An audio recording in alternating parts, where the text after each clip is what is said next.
नमस्कार दोस्तों, आपका हमारे YouTube चैनल पर स्वागत है। दोस्तों, एकादशी का व्रत अपने में श्रेष्ठ व्रतों में से एक है। ऐसी हिंदू मान्यता है कि एकादशी व्रत करने वाले के पितृ जो हैं कुयोनी को त्याग करके वो स्वर्ग में जाते हैं।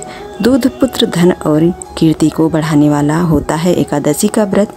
इसलिए व्रत वाले दिन आपको एकादशी व्रत की जो कथा है उसका अनुसरण जरूर करना चाहिए।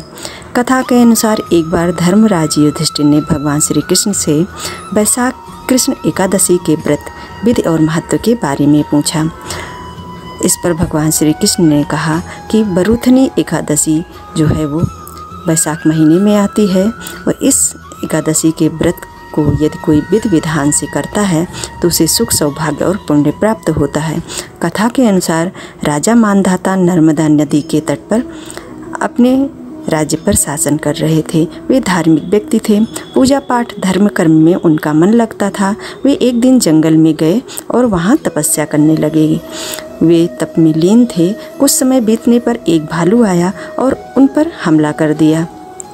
भालू उनका पैर पकड़कर घसीटने लगा। उन्होंने अपनी ओर से कोई विरोध नहीं किया और तप में लीन रहे और बने रहे। उन्होंने श्री हरि विष्णु से प्राणों की रक्षा के लिए प्रार्थना की। इस बीच भालू उनको घसीटकर जंगल के काफ़ी अंदर लेकर चला गया। इसी बीच भगवान विष्णु वहाँ प्रकट हुए और उन्होंने अपने चक्र से उस भालू का गला काटकर राजा मानधाता के प्राण बचाए।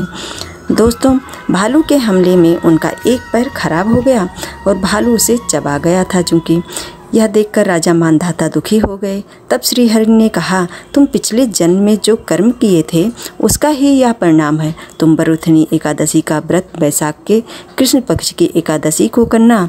यह व्रत मथुरा में करना और विष्णु भगवान के वराह स्वरूप की पूजा करना। उस व्रत के पुण्य प्रभाव से तुमको नया शरीर प्राप्त होगा।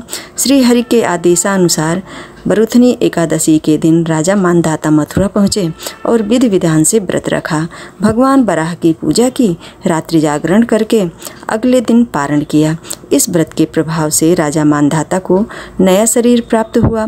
उनको सभी प्रकार के सुख मिले। जीवन के अंत में उनको स्वर्ग की प्राप्ति हुई। जो व्यक्ति बरूथनी एकादशी का व्रत रखता है उसके पाप मिटते हैं और राजा मानधाता के समान सुख प्राप्त करता है। इस तरह से ये एकादशी व्रत की कथा है दोस्तों। तो यदि आप व्रत रखते हैं तब भी सही है, नहीं भी रखते हैं तब भी इस दिन आपको इस एकादशी की व्रत की कथा का अनुसरण जरूर करना चाहिए, इसे सुनना चाहिए। इससे आपको भगवान विष्णु के समीप ले जाने का मार्ग खुलता है। दोस्तों, हमारी जानकारी आपके लिए थोड़ी सी भी अच्छी लगी हो तो हमारे वीडियो को लाइक कीजिएगा, चैनल को सब्सक्राइब जरूर कर लीजिएगा आने वाले वीडियो के लिए। जय श्री कृष्णा।